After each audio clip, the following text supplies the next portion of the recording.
ओम नमः शिवाय। हेलो दोस्तों, आप सब कैसे हैं? दिवाली आप सबकी कैसी रही? कमेंट्स में बताइएगा। तो अब आपकी 5 दिवसीय दिवाली पूजा खत्म हो गई, समाप्त हो गई। और तो पूजा में हमने जो जो चीज़ें यूज़ की हैं, प्रयोग में लाए हैं, और कौन कौन सी चीज़ों को हमें रखना है और कौन किन किन चीज़ों को विसर्जित करना है। तो 5 दिवसीय पूजन की में हमने धनतेरस की पूजा की, नरक चतुर्दशी की, दिवाली की, और गोवर्धन पूजा और भाई दूज। इन 5 पूजा हमने 5 दिनों में की, और इसमें बहुत सारी चीज़ों का हमने इस्तेमाल भी किया। जैसे लक्ष्मी गणेश की प्रतिमा हो या मूर्ति का जो हम मार्केट से खरीद कर लाए थे, उसका इस्तेमाल किया हमने। गुरु जी ने जो बताए थे, कमल गट्टे, अमरबेल, हल्दी की गांठ 5-5 चढ़ाने थे, उनका इस्तेमाल किया। और सिक्के का जो एक चांदी का था और एक दूसरा दूसरा जो हम यूज़ करते हैं वो, तो मतलब घर में घूम के तिजोरी में रखने वाला था, उसका क्या करना है। जितने भी दीपक थे जले हुए, उन दीपकों का क्या करना है। नारियल चढ़ाया था, उसका क्या करें। धनिया, गुड़, इन सब चीज़ों का हम क्या करें। अब विस्तार से मैं आपको बता रही हूँ, आप इसको मेरे वीडियो को ध्यान से सुनिएगा। जो देवी माँ लक्ष्मी की मूर्ति को लेकर आए थे हम, और गणेश जी की मूर्ति लेकर के आए थे, उन मूर्ति को आप जिनकी पूजा आपने की, उनको आप उन प्रतिमा को या फोटो को आपको विसर्जित नहीं करना है। जो मूर्ति आपकी पुरानी हो गई हैं और पुराने लक्ष्मी गणेश को, उनको आपको विसर्जित करना है। लेकिन आप ये भी देख लें, यदि आपने जो लक्ष्मी और गणेश की प्रतिमा लेकर आए थे मिट्टी की, अगर वो खोखली हैं, तो उन खोखली, एक तो पहली बार खोखली मूर्ति आपको नहीं रखना है, उनकी पूजा नहीं करना। मतलब खोखली होंगी तो उनको आप विसर्जित कर देंगी, नहीं तो ये मूर्तियाँ आपके घर में होने से धन की हानि होती है, कर्ज बढ़ता है, पहली चीज़। दूसरी चीज़ है कि दिवाली के दिन आपने भगवान गणेश और माता लक्ष्मी की मूर्ति लाए हों, आप अपने घर में रखेंगे, उनका विसर्जन नहीं करेंगे। और उसके बाद उन मूर्तियों को, पुरानी मूर्तियों को आप विसर्जित करेंगे, नई मूर्तियों को आप विसर्जित नहीं करेंगे। जो मूर्तियाँ पिछले वर्ष की हैं भगवान गणेश लक्ष्मी की, उन मूर्तियों का विसर्जित आप, नई मूर्तियों को आप रखेंगे और उनकी आप साल भर पूजा अर्चना और आराधना करेंगे, माँ लक्ष्मी की और भगवान गणेश की। तीसरी बात करते हैं कि मूर्ति आपके घर में एक ही ईश्वर की हो, जैसे कि एक गणेश जी की है या एक लक्ष्मी माँ की है, तो आपके पास एक हो, ज़्यादा से ज़्यादा 2 आप रख लें। लेकिन जैसे बहुत लोग बहुत सारे गणेश जी, बहुत सारे लक्ष्मी जी की रखे हुए, तो ऐसा नहीं करना चाहिए। ज़्यादा मूर्तियाँ नहीं रखनी चाहिए, उनको आप विसर्जित कर दिए प्रेम से नदी या तालाब में। बहुत लोग जैसे ओवर ब्रिज होता है तो उधर ऊपर से ही फेंक देते हैं, या ऐसे ही डाल देते हैं पेड़ के नीचे या कहीं। नहीं, आप विसर्जित कर दीजिए। नदी तालाब नहीं है तो किसी मंदिर में जाके आप रख दिए। सबसे अच्छी बात है कि आप अपने घर में एक बड़े से बर्तन में उन मूर्तियों को विसर्जित करके, और जो मिट्टी बन जाएगी बाद में 3-4 दिन में, उनको आप गमले में डाल दीजिएगा। ऐसा करना ज़्यादा शुभ रहे। अब आप लोगों ने दिवाली के अवसर पे जो थाली तैयार की थी, उस थाली का क्या करें।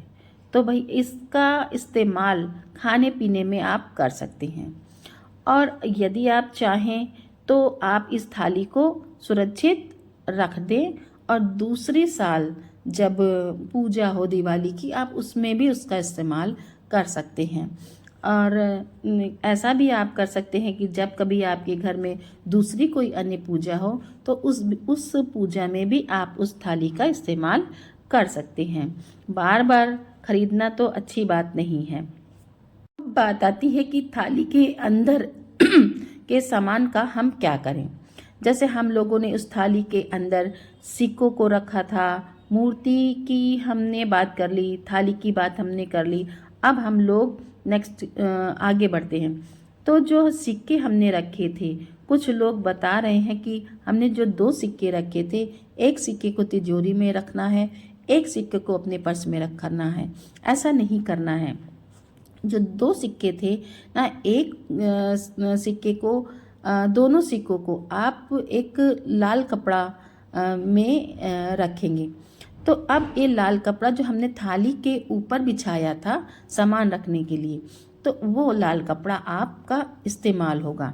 तो उस लाल कपड़े में आप 2 सिक्के रख लेंगे और हम इसको धन पोटली ही बना लेंगे इस लाल कपड़े से। पोटली को बताया था गुरुजी ने, धन की पोटली बताया था। तो सबसे पहले आप उस लाल कपड़े में दोनों सिक्के रख लेंगे और उसके बाद गुरुजी ने बताया था कि 2-2 बताया था, पिछले साल 1 बताया था, जैसा बताया था आप सही से सुने होंगे। और एक हल्दी की गांठ रख लीजिएगा और एक कमलगट्टा रख लीजिएगा। अब ये सब आपने रख लिया, उसके बाद इस लाल कपड़े में बांध कर इसको आप जिस भी रूम में या कमरे में हो, सारे कमरों में घुमा दीजिएगा। और उसके बाद आप इसको इस लाल कपड़े में जिसमें सिक्का, कमलगट्टा, हल्दी ये सब बंधे हैं, उनको तिजोरी में आप रख लेंगे। इतनी तो बात आपको समझ में आ गई होगी। अब आता है कि कमलगट्टा हमने बहुत सारे चढ़ाए थे। जैसे धनतेरस वाले दिन 5 चढ़ाए थे, फिर छोटी दिवाली वाले दिन 5 चढ़ाए थे, फिर बड़ी दिवाली वाले दिन हमने 5 चढ़ाए थे, फिर जमघट वाले दिन 1 चढ़ाया था, और फिर भाई दूज वाले दिन तो हमने हाथ जोड़ लिया था। 5 दिन चढ़ाए थे। फिर उसमें इस तरह से हमारे पास 16 कमलगट्टे हो गए। तो एक आपने लाल कपड़े में बांध दिया, अब आपके पास बचे 15 कमलगट्टे। तो आप चाहें तो उनको विसर्जित कर दें, नहीं तो आप अपने पास रख लें, कहीं पर सुरक्षित रख लें। और जब भी कोई उपाय करें या आपको ज़रूरत पड़े तो आप इन कमलगट्टों का यूज़ कर सकते हैं, उनका आप उपयोग कर सकते हैं। कभी धन प्राप्ति के लिए आप उपाय कर रहे हैं तो आपको उस कमलगट्टे की ज़रूरत पड़ी है, तो आप उसका यूज़ कर सकते हैं। कार्तिक मास का उपाय हो या धन प्राप्ति का उपाय हो, जल में डाल के शिव जी को भी चढ़ाते हैं के लिए आप भी इसका इस्तेमाल कर सकते हैं।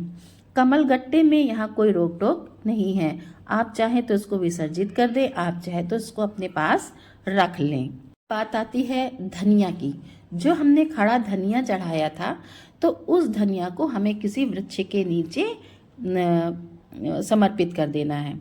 गुरुजी ने 3 पवित्र वृक्ष के नाम बताए थे कि तो आप 3 वृक्ष कौन कौन से थे? एक तो आंवले का बताया था, एक पीपल का बताया था और एक बेलपत्र का बताया था। तो आप इन तीनों में से किसी एक वृक्ष के नीचे आप उस धनिया को समर्पित कर दीजिएगा। अगर नहीं आपको मिलता है तो आप धनिया को भी बहते हुए जल में विसर्जित कर दीजिएगा। और जो टूटे हुए दीपक हैं और उन दीपकों को भी आप विसर्जित कर दीजिएगा। इन 5 दिनों में जो आपने दिए जलाए हैं, 5 दिए आपने घी के दिए जलाए हैं, उनको भी रख लीजिएगा।